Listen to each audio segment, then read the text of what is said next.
Hey, good morning, Faith Community Church. It's Mike Laurence, lead pastor. One church, two campuses, though we've really been meeting on one campus, the online campus. Hey, thanks so much for being with us this morning, for joining together as this one group. I missed you in the worship center, but at least I get to be in your house. I'd appreciate it if you'd put on some extra coffee. Then we could just kind of sit together, and I want to talk about one of my favorite subjects today. But, before we do that, I looked at my calendar. You know what I realized? It's been 3 months that we've been in this isolation together. It was around March 15 that we went into online services, and in 3 months, that's like a whole season of the year, right? What is it that you're missing? In 3 months, what is it that you're missing? I know I'm missing being together in this room, but I'm just missing being out in society. Going into Boston, walking around the Commons, maybe going to the North End to a restaurant. I kind of miss those things. What is it that you're missing that you've had to lose or give up over these last few months? Just throw it up there. Kind of help us to connect together, doesn't it? Though, 3 months is a long time to go nice, and we're going to come out different, aren't we? Now, here's the thing. Coming out different doesn't necessarily mean we're going to come out worse. We can actually come out better. You see, there was a big change that was kind of brewing around in the background before we went into all of COVID-19 and isolation and all that's been happening for the last few weeks. We really started praying, God, what is it in another season of life that you'd want us to do? Who are we, God? We went through a pretty interesting experience as a staff run that I'm going to talk about next week. But here's an idea. We could be walking into 3 months of change where we come out reborn with a new identity in our church. So I'm going to do something I don't often do. I'm going to preach one message in 2 parts. Today's going to be part 1. And this is what's exciting for me. Because today I'm going to preach about my favorite subject. I'm going to talk about something that always stirs my heart. I'm talking about Jesus Christ. I love talking about Jesus Christ. I love preaching about Jesus Christ. I love Jesus Christ. And so this morning, we're going to talk about Jesus Christ. We're going to talk about the qualities of Jesus that I admire most. Three that I admire most. There's a whole bunch, right? But 3 that are going to be really significant in this season of life together at Faith Community Church. Because I think these 3 qualities made Jesus stand out in a remarkable way. And I'm hoping that as we follow these same qualities, we're going to start standing out in a remarkable way, and that we could impact the world and continue doing what Jesus did back in his day all the way through to our day. So would you join me, and then we're going to launch right into talking about Jesus. God, I just love the fact that I get to talk about Jesus Christ. God, I just love it. It's a privilege for me that you have called me, equipped me, and then given me an opportunity that I could speak about Jesus. What I would love is for Jesus to become real in my words, in such a way that people feel, Lord, that they can, his presence in their homes or in whatever situation they're watching, whether it's over their phones, their iPads, or their TVs, or their laptops, suddenly would they just feel Jesus Christ coming alive. Would you, Jesus, speak through me right now, this morning, in such a powerful way that people would just be caught with my words the way they were caught with your words. God, I love you. This is your time, not mine. Just have this moment. Amen. As I look through the Gospels, there's these stories that we have of Jesus in our Bible. There's 4 of them. The word gospel is amazing. It means good news. It's the good news about the life of Jesus. It's the good news about the message that Jesus had to share. It's the good news about the work that Jesus did while he was on this earth. And we have 4 of them.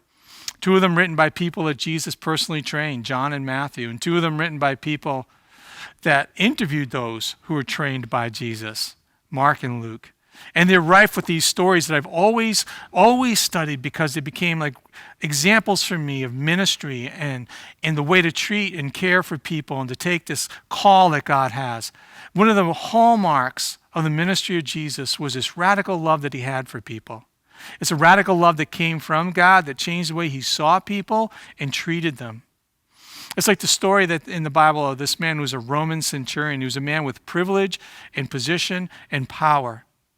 But he was also a man who was seeking God, who was hungry for God. He had been investing into his community in ways that people of faith could recognize. He just cried out to God, to Jesus for help because he had a servant who was sick, and he just told Jesus, you don't have to come to my house to heal him.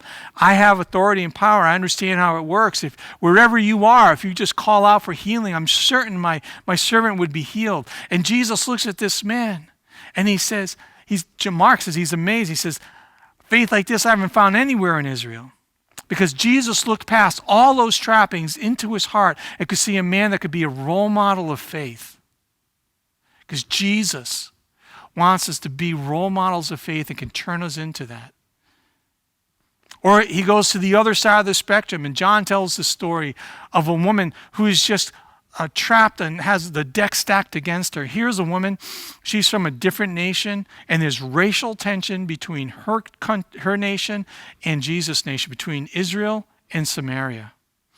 And so this tension would change the relationships that she had with people that came out of Israel. And she runs into Jesus at a well, just the two of them. Because she's a woman, she's undervalued by her society. So she's surprised when Jesus even wants to talk to her because she knows, look, I'm a woman. Men don't speak to women. They don't treat women fairly. Right? And she can pick up quickly that he's from Israel. So why would he even want to speak to me knowing the racial tension that exists between our two people groups? But there's a secret to her that's unveiled as the story goes on, that she's also a woman of scandal. She's not able to maintain relationships since she has a string of broken marriages. And she's become the subject of gossip and scandal in her whole community, so she's alone, ostracized. I mean, have you ever felt like that? Have you ever felt like you're alone, ostracized? Maybe the choices you've made have cut you off from people and you're the subject of gossip. Or maybe you feel undervalued by society. Maybe you feel that sense of racial tension or that you're disregarded. But Jesus looks at you. The way he looks at this woman, he sees through her into someone who has the potential to change the world. Because by the end of this conversation, she runs back to the community that had rejected her with the gospel, the story of this good news of what Jesus knew about her and the way that he treated her. And by the end of that passage in our gospels, the whole community is revitalized around Jesus Christ because of her testimony. This is Jesus who could take people of power and privilege and transform them into role models of faith, but he could also take people who are undervalued, people who are disrespected, people who are scandalous to their communities, and turn them around and make them messengers that would transform people around them. Jesus just did this with people. You know, in Jesus' world, if you had this, it was a terrible skin disease. Right? In the Bible, it's called leprosy. They were ostracized by their world. Because of their disease, they were cast off like a contagion. And people didn't want to be around them. They wouldn't even touch them. They wouldn't want to talk to them. They couldn't even look at them. They were thrown out of their communities. And maybe you feel diseased. Maybe you are struggling with an illness or disease that has isolated you, and you feel cut off from people. Jesus did something remarkable. Where the rest of the world isolated, cut them off as contaminant, Jesus would reach out to them and would physically touch them, something nobody would do. Because when you're trapped under a disease or an illness, or you're struggling with something terminal and you're feeling isolated and cut off, you just want to be touched. And Jesus knew that by touching and healing lepers, he could change their lives and bring them hope and new meaning and new purpose. Is that you? Wouldn't you love that? If you're connecting with any of these characters, start throwing up hearts. Or, you know, there's a story of Jesus walking by a graveyard with a man who was literally caught in chains. And some of you have felt that. Maybe it's the chains of addiction that have changed you and robbed you of what you feel is your true humanity or your true identity. You feel warped by these chains. And you feel caught in a graveyard. Maybe it's an emotional distress that you feel are chains that are surrounding you. Maybe it's a mental distress that changes the way you see the world and has cut you off from people.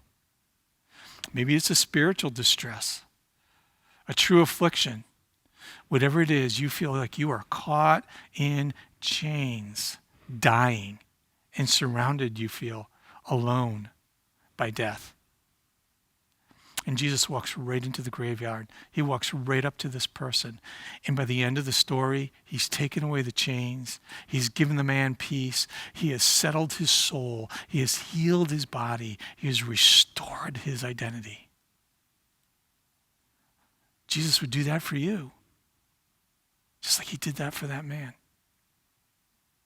Jesus has this way of changing and transforming people. Jesus was so remarkable that when he said, love your enemies, he put it into practice from the cross. You got to understand, there are only a few sayings we have recorded of Jesus from the cross because you could only say a few things. Every time you spoke from a cross, you had to stand up, your feet pushing against the nails that have connected you to that cross. Your hands, you'd have to pull yourself up with the nails and the ropes that have tied you to that cross beam.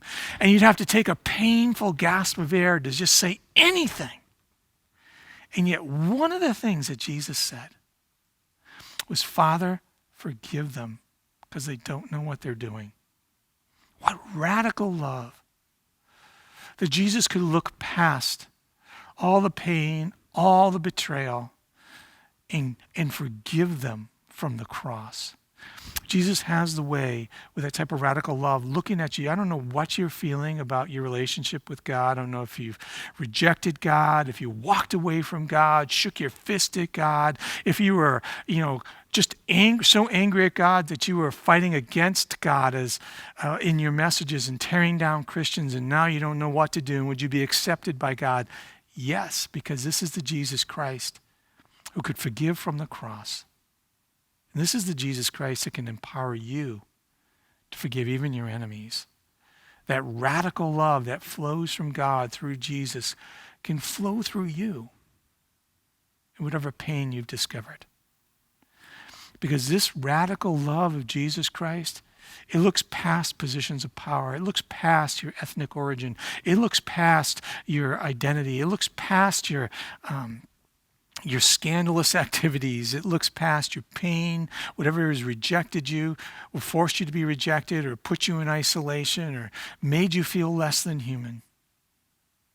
And it reaches inside of you with that type of love, and it changes you. It turns you into a transforming power into the world. This radical love of Jesus.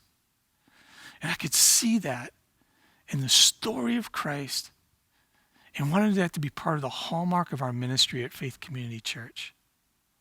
To see all these different kinds of people come together into one community and to see the radical love of Jesus Christ change and transform them.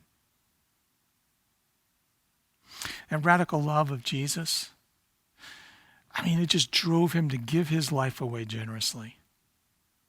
This is the Jesus Christ, tired or hungry, needing space, always opening up his life and giving away his time. He could allow people coming up in the middle of the night, like a man named Nicodemus, to have a long discussion of faith. He could be trying to get by himself off in the wilderness and encounter thousands of people looking for them and stop and teach them and find the way to feed them. This was Jesus, who tried literally to get in a boat to get away from people, and they all ran on the shore to meet him, so he stood in the boat and he talked. He just constantly gave away his life by giving up his time to serve people generously. But there's an aspect of Jesus in his life. There's a part of Jesus that we should see that shows how he really generously gave up something so critical that it's hard for us to understand. It comes out of a letter that Paul wrote, one of the followers of Christ, one of our early church leaders, St. Paul, the Apostle Paul, writing this letter from a jail cell to a church in a city called Philippi. And he wrote this: in your relationships with one another, have the same mindset of Christ Jesus, who, being in very nature God, did not consider equality with God something to be used to his own advantage. Rather, he made himself nothing by taking the very nature of a servant and being made in human likeness. Do you hear what Paul is saying about Jesus? This is the Jesus who gave so generously that he took his power and his position and he laid it aside to become human. Though equal with God, he came to earth. This is the creator of the universe, taking human form, coming into earth and having debates with them, being rejected by them, suffering with them.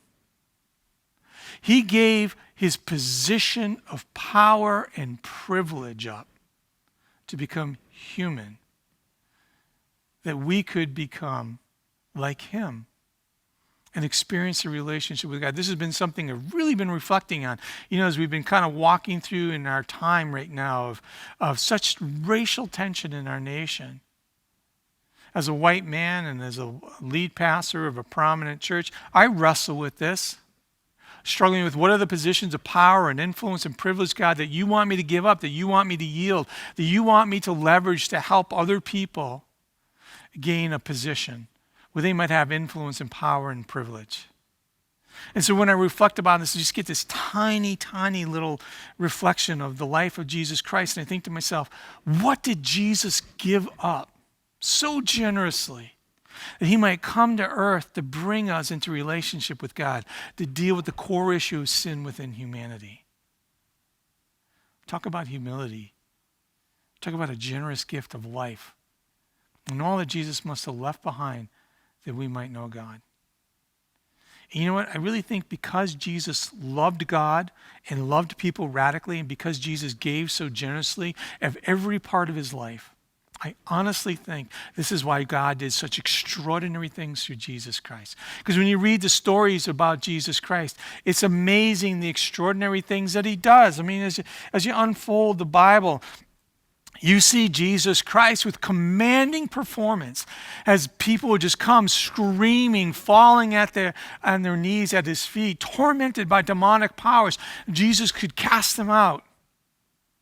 And you can see people terrified by the power of Jesus over these demonic forces. This was the Jesus Christ who could stand up in a boat and with commanding influence direct the forces of nature and bend them to his will.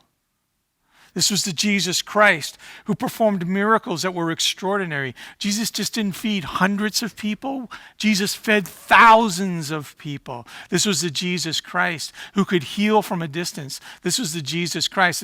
The discussions of Christ healing people who had lifelong illnesses and diseases.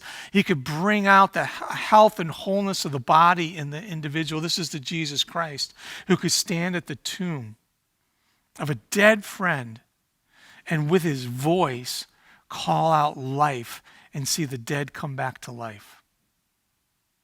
Because he loved God radically, because he loved people radically, because he gave everything he had to serve God and to serve people, extraordinary things happened through Jesus Christ that set him apart, that we still talk about today. Do you know Jesus Christ transformed people? He transformed people with such power that we're still talking about them today. He transforms lives today in our church and in our community. He changes human lives in such an extraordinary way that we continue to become living witnesses and voices of Jesus Christ into the world. But the most radical love and the greatest generosity that Jesus Christ had to offer, he talked about that in the last night of his life. Celebrating a moment with his 12 disciples, the people that he had called to birth the church that he spent years mentoring. When he spoke to them, he said this: greater love has no one than this, than to lay down his life for his friends. Let me repeat that. Greater love has no one than this, than to lay down his life for his friends. That's my life verse. That in the Philippians passage I read a little bit earlier, that excerpt from the prison letter, those two things combined together have been my life. They've set the direction for me. The powerful, radical, life-transforming, community-revitalizing love of Jesus Christ. And Jesus Christ talked about the greatest demonstration of the love that he had for us was to lay down his life for his friends. He's talking about the cross. He's talking about the cross.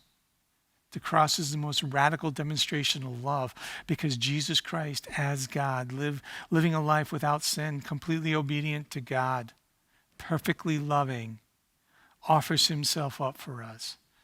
He continues to talk, John writes, "You're my friends if you do what I command. I no longer call you servants because a servant doesn't know his master's business. Instead, I have called you friends.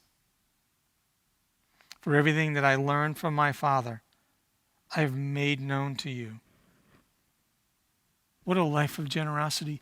Jesus Christ, who though being very God in nature, did not consider equality with God something that he should impose over us, but in humility became human, and now calls us friends. He says, "I call you friends if you obey my commands." But his commands are the word of God to release us with life, to bring healing and reconciliation, a restored relationship with God and a restored relationship with people as God intended. That peace would infuse our lives. With all the turmoil that we're currently experiencing in our lives and in our nation, if we could just obey and follow Christ's teaching, we could see so much of our society change. The generous love of God is that he calls you friend. Who do you call friend? Friend implies trust. Friend implies intimacy. A friend is something that you would go out of your way to help, that you open up your life to.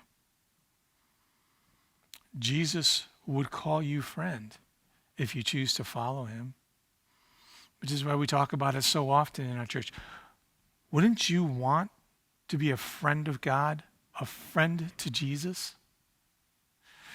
I mean, we can help you get started on that journey. You just use the Connect card and say, "I want to talk to someone about a relationship with Jesus Christ," that you might be a friend of God and Jesus Christ to change your life completely and totally. Jesus held nothing back from you. He said, "Everything the Father has taught me, I've learned, I've made known to you." Jesus is saying, basically, he's saying, I have given everything that I've received from the Father, I have laid out for you. I've held nothing back. That you might be transformed and changed into a friend of God. I've taken everything that God has given to me, and I now give it to you. What power. What generous, transforming power. As he goes on to say, "You didn't choose me. I chose you and appointed you so that you might go and bear fruit that will last. And so whatever you ask in my name, the Father will give you. This is my command. Love one another." What an extraordinary power. What extraordinary transformation. Jesus is saying to us, I choose you. I choose you. He was saying it to the original disciples, but he continues to say it to us today. Jesus is reaching out with an offer saying, I choose you. I choose you to have a relationship with you, that I might call you friend, that you might bear a fruit that lasts, a legacy beyond your life. Come on, think about this. Even to today, wouldn't you love to have a legacy that goes beyond your life, that you're proud of, that you're pleased with, that you look at, you think, this is what I want my children to have, this is what I want people to think about after I'm gone? Jesus is saying that in a relationship with him, when he can call you friend, he gives you a legacy of a life worth living that goes beyond your death. And then he opens up and he says, matter of fact, I love you so much, I'm generously giving you access to the Father. So that when you pray, God hears, and when God hears, he responds. This is the extraordinary that Jesus does in human life, even to today. To choose you, to call you friend, to give you legacy, to open up the throne room of God to prayer, that you might be heard by God and see God act through you into the world. Don't you want that? Throw up the like symbol. Don't you want that? I live for that. The radical love of Jesus Christ generously given of his life, doing extraordinary things in human beings. The most extraordinary to me. As Paul wrote this, he made the one who did not know sin to be sin for us, so that in him we might become the righteousness of God. And in that little statement, the radical love, the generous giving, and the extraordinary work of Jesus all come together. Eugene Peterson puts it this way: God put the wrong on him who never did anything wrong so that we could be put right with God. Jesus absorbed our sin. Jesus absorbed our wrongs, that he might make you right with God, to be changed, to be made right with God. The extraordinary love of Jesus Christ, that he would take on our wrongs, our sins. The generous gift of Jesus Christ, that he might make you right with God. The extraordinary work of Jesus Christ to change you into righteousness, to rewrite your soul into something else. This has just been, as my whole life has been, an exploration of this life of Jesus.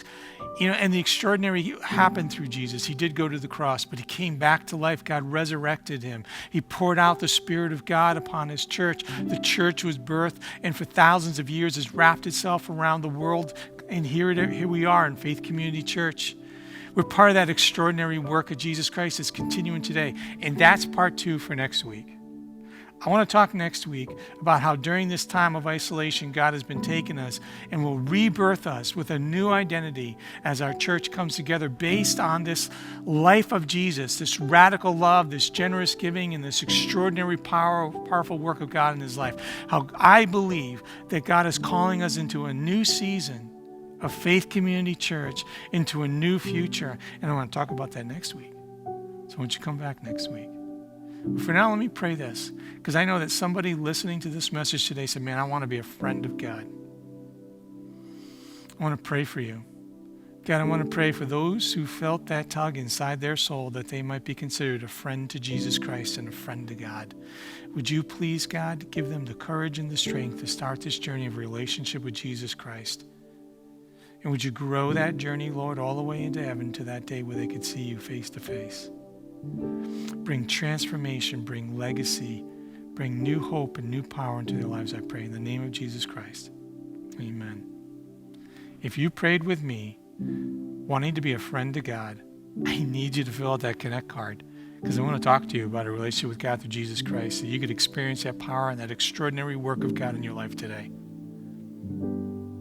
Thank you, Faith Community Church.